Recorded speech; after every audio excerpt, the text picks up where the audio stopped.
Hello. Bienvenue à cette première vidéo complément sur le Métal le Curieux numéro 10 au sujet de Caligula.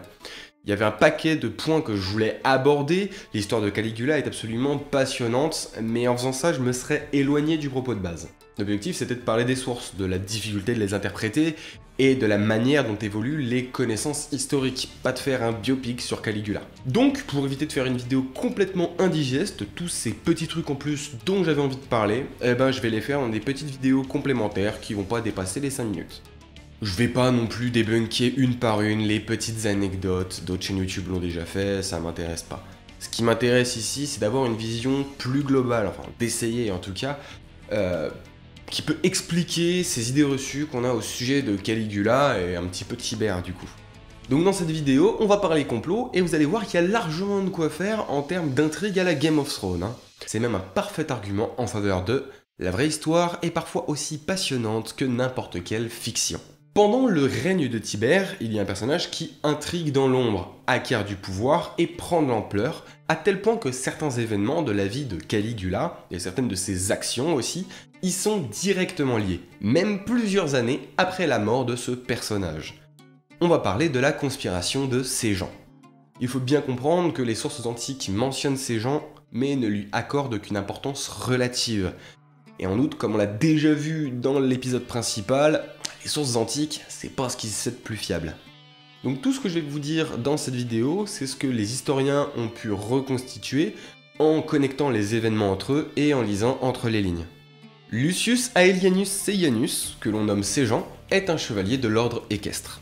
Chevalier de l'ordre équestre, ça n'a rien à voir avec le concept de chevalier tel qu'on pourrait l'imaginer. Il n'y a pas de serment, de geste épique ou d'amour courtois. En fait, le terme latin c'est equites et ça désigne une certaine classe d'aristos. Il est issu d'une famille qui côtoie la grandeur. Certains membres de sa famille sont sénateurs et d'autres ont même accédé au consulat. Séjan devient préfet du prétoire en 15, date à laquelle les sources commencent à parler de lui juste après l'accession au pouvoir de Tibère. Et c'est à partir de cette date qu'il commettra ses méfaits. Dans l'épisode principal, je vous ai parlé de Germanicus, le père de Caligula, qui est un général romain très apprécié du peuple. Il est le petit-fils de Marc-Antoine et d'Octavie, la sœur d'Auguste, et sa femme Agrippine est quant à elle la petite-fille d'Auguste par sa mère. Donc le gars a un arbre généalogique qui pète la classe, et en plus de ses succès militaires, ça va pas mal aider à la popularité de son fils et à son accession au principat. Pour couronner le tout, Tibère fait de Germanicus son fils adoptif et lui accorde un certain nombre de faveurs, y compris en lui permettant d'accéder au consulat en même temps que lui, ce qui a tendance à le désigner comme son potentiel successeur. Ce qui a aussi tendance à remettre largement en question la supposée jalousie de l'empereur à l'égard de Germanicus, telle que décrite par les anciens. Donc finalement, Germanicus, il aurait peut-être pas été empoisonné sur ordre de Tibère. Lorsque Germanicus meurt en 19 de notre ère, Tibère est privé de son héritier. Il cherche alors à favoriser les enfants de Germanicus, Néro et Drusus III, au détriment de son propre fils, Drusus II. Oui, ça fait beaucoup de Drusus, et non, ce Néro n'a rien à voir avec le futur empereur Néron, qui n'est même pas encore né à cette époque. À cette période, Séjan a déjà une influence considérable. Ses succès militaires et son apparente retenue lui avaient attiré la sympathie de Tibère, qui le surnommait associé de ses travaux en public. En 23, il réforme la garde prétorienne, la rassemblant dans une seule caserne au sein de Rome, là où auparavant les 9 cordes de la Légion étaient éparpillées à travers la ville de Rome, ce qui a pour conséquence d'accroître considérablement son influence. On peut imaginer que son accession inquiète la classe sénatoriale. Il n'hésite pas à se débarrasser de ses ennemis en les faisant accuser du crime de lèse-majesté. Petite précision, à cette époque, le crime de lèse-majesté désigne tout fait de rébellion, de désertion, d'abus de pouvoir et d'atteinte à l'honneur des magistrats. De tous les magistrats. Pas juste de l'empereur donc. Putain qu'à faire, ces gens ils n'hésitent pas à placer ses potes à des postes haut placés. Ça lui permet d'avoir des agents un peu partout et qui lui permettront d'accuser n'importe qui à sa demande.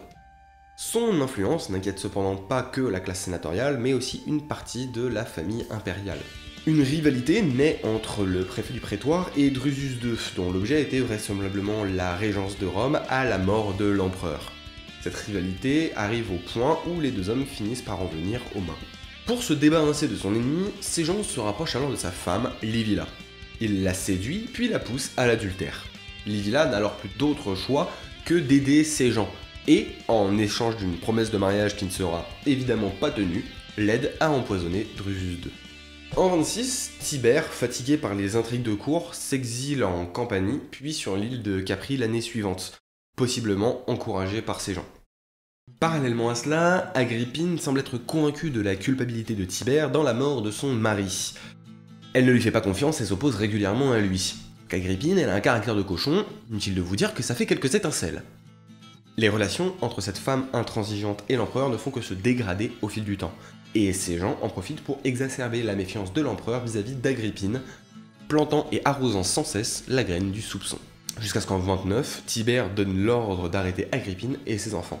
La veuve de Germanicus et Néro sont exilés et meurent en exil, et Drusus III, lui, meurt en prison. On ne sait pas du tout comment Caligula a vécu ces années-là, mais il me paraît assez probable que la mort de la quasi-totalité de sa famille, des suites d'intrigues politiques, l'ait rendu quelque peu parano par la suite, ainsi que l'a aidé à se rapprocher de ses sœurs. Rappelons aussi qu'à Rome, il est coutume d'attaquer la vie sexuelle de ses opposants politiques pour les décrédibiliser. Entre ça et la proximité de Caligula avec ses sœurs, les accusations d'inceste peuvent trouver une certaine origine.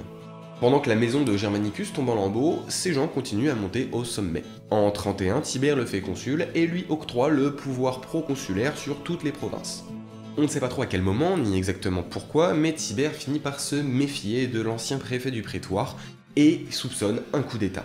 Il finit par le faire arrêter et exécuter, et son corps est voué aux gémonies. Sa chute déclenche un véritable bain de sang. La famille de ces gens est massacrée et une véritable purge du Sénat est orchestrée pour traquer, démasquer et exécuter tous les anciens alliés de ces gens qui auraient pu prendre part à ce coup d'état. Et tout le monde dénonce son voisin, c'est la foire à la saucisse. Donc voilà, ça peut aussi expliquer l'aspect soi-disant sanguinaire de Tibère.